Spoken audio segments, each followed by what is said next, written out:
আসসালামু আলাইকুম। এটি একটি কবরস্থান।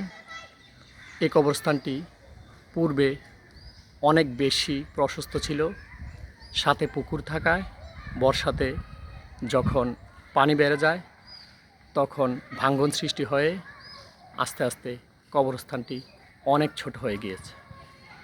আমি দৃষ্টি আকর্ষণ করছি সংসদীয় আসন কুমিল্লা ৬ মাননীয় এমপি মনিরুল হক চৌধুরী সাহেব এবং কুমিল্লা ৬ আসনের মাননীয় মন্ত্রী হাজী আমিনুর রশিদ ইয়াসিন ভাইয়ের।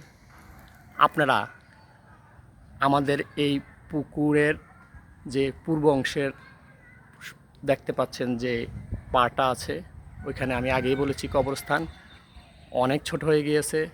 এখানে আমরা স্বাভাবিক নিয়মে যখন দুনিয়া থেকে বিদায় হই আমাদেরকে এখানে দাফন করে। এখন আমাদের সবার আপনাদের দুজনের কাছে বিনীত আবেদন করছি, এই পুকুর পাড়টি আপনারা একটু পাকা করে দিন। আমি একটু দেখানোর চেষ্টা করছি।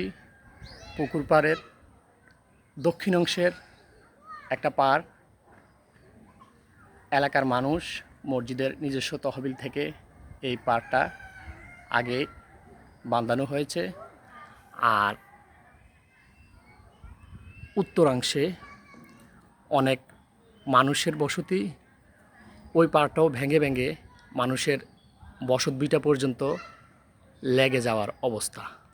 এখন আপনাদের কাছে আমি বিনীত আবেদন করছি, আপনারা যদি এই পুকুর ঘাটের একটা অংশ আর পশ্চিম দিকের কিছু অংশ, মোটামুটি দুইটা অংশ করা আছে, আর যে বাকি দুইটা অংশ আছে উত্তর এবং দক্ষিণের, এই দুইটা অংশ যদি আপনারা আপনাদের যে বরাদ্দকৃত বা মসজিদের যে একটা তহবিল আসে সরকার থেকে, মসজিদে একটা ফান্ড আসে, আপনারা যদি এটা করে দিতেন এই এলাকার মানুষ উপকৃত হতো। আমরা সকলে আপনাদের কাছে কৃতজ্ঞ থাকতাম। আমি চাঁপাপুর দক্ষিণ সবার পক্ষ থেকে এই ভিডিওটা করেছি। আপনারা যারা যারা এই ভিডিওটা আপনাদের সামনে আসবে সবাই শেয়ার করে দিন, যাতে করে এই পুকুর ঘাট আমরা অতি শীঘ্রই পাকা করতে পারি। তো আমি আবারও আপনাদের কাছে সবিনয় নিবেদন করছি, আমাদের এই বহুদিনের প্রতীক্ষা এই পুকুরের পাড়টাকে আপনারা যদি পাকা করে দেন, আমাদের চাঁপাপুরবাসী আপনাদের কাছে চিরকৃতজ্ঞ থাকবে। আমি ভিডিওতে কিছু কথা বলে রাখি, আমরা চাঁপাপুরের মানুষ সবসময় অবহেলিত।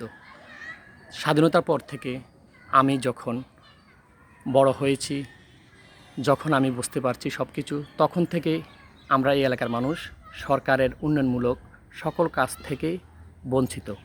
যে সরকার আসুক আমরা কেন জানি অনেকটাই অবহেলিত। তো আপনারা একটু খেয়াল করবেন, আপনারা আল্লাহর হস্তে যদি আমাদের এই পুকুর পাড়টিকে আপনারা পাকা করে দেন, এতে করে এই পুকুর পাড়ের যেই মানুষগুলো আছে তাদের যে বাড়িঘর আছে এগুলা ভাঙন থেকে রক্ষা পাবে। আর বিশেষ করে এই যে কবরস্থান, দেখেন বৃষ্টির পানি বেড়ে যাওয়ায় ভাঙতে ভাঙতে একেবারে কবরের কিনারায় গিয়ে পৌঁছেছে। আমি একটু দেখানোর চেষ্টা করি। অল্প কিছুদিন হয়েছে একটা কবর দেওয়া হয়েছে এখানে, এই কবর পর্যন্ত কাছাকাছি পানি পৌঁছে গেছে। তো আপনারা সকলে একটু খেয়াল করবেন, এটা দিনের কাজ, এক মহৎ কাজ। এই কাজে আমরা যদি সাহায্য করি আমরা দুনিয়াতেও অনেক বেশি সফলতা লাভ করব, আখিরাতেও আল্লাহর কাছে আমরা জবাব দিতে পারবো। তো সবাই ভিডিওটি শেয়ার করে দিবেন। আজকে এই পর্যন্তই। আবার যদি কোনো এক নতুন বা ভালো কাজের সন্ধান পাই সেটি আপনাদের মাঝে তুলে ধরব। আজকের মতো বিদায় নিচ্ছি। সবাই ভালো থাকবেন, সুস্থ থাকবেন, নিরাপদে থাকবেন। আল্লাহ হাফেজ।